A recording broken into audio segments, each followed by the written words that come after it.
good morning! It's me again, and again! Welcome po sa aming channel, Rona Marcus TV.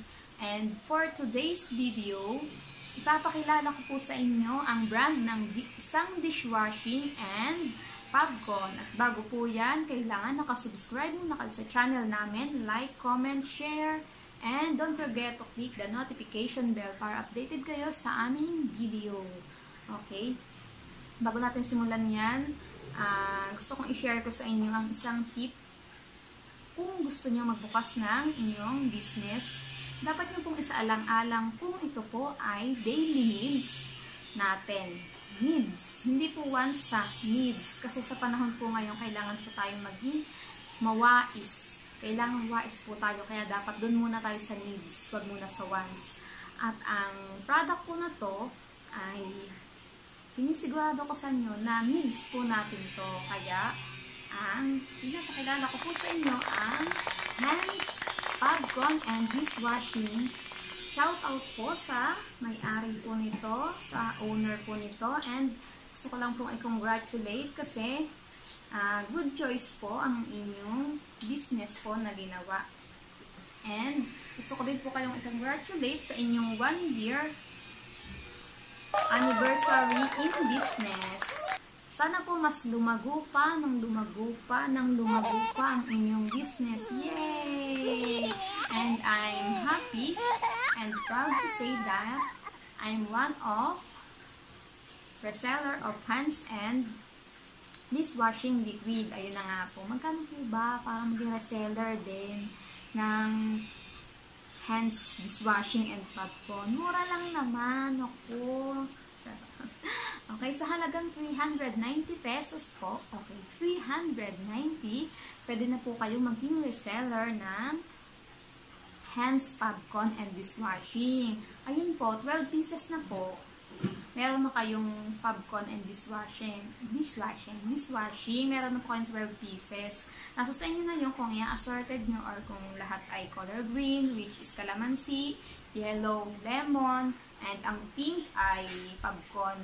Yun ang Fabcon. Pink. Tapos blue is sunrise. Pink passion, yun po. Ito pong Hans na to, Hans Dishwashing, sila po mismo yung gumagawa nito. Kaya, very affordable po, very safe, kasi ang ginagamit nilang water dito is purified water. Pwede nyo po itong gamitin sa inyong gamit ng inyong mga baby panlinis na mga chupon, ganyan, kasi very affordable po ito. Hindi lang po ito basta mabula. Kakatanggal din siya ng mga sebo at lahat ng bacteria na nandyan sa kusina mo. At saka po yung Fabcon naman po siya, pwede natin siyang ihilera sa mga brands ng mga fabric conditioner dyan sa tabi-tabi. Highly recommended po ito kasi sobrang bango, long lasting, and very affordable po. Yan. This one. Okay, nakikita niyo naman po, yan po yung passion pink nila. Okay.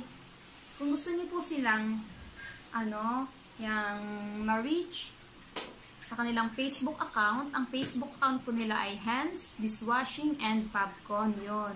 Very accommodating po sila and responsive po sa lahat po ng mga nag-chat sa kanila. Kaya wag po kayong mag-atubili na i-PM sila kung gusto niyo po ng business na ganito kasi very affordable po and hindi po kayo magsisisi. Kasi dapat ngayong pandemic, kailangan tayo ay maging wais at isipin natin na kailangan kumita pa din tayo kahit nandito sa pandemic na to. Sana po ay matapos na ang pandemic na to para maging normal na ang lahat. Okay? And once again, shout out po sa Hans and Dishwashing and Fabcon. Kamag-anak ko po sila and shout out po sa inyo. Ang kanilang pong location ay sa Ibaan mismo, bayan. Yun po. Shoutout po kay Kuya Julius Panaligan. Panaligan po. Counselor. Okay. Bye guys and have a wonderful day.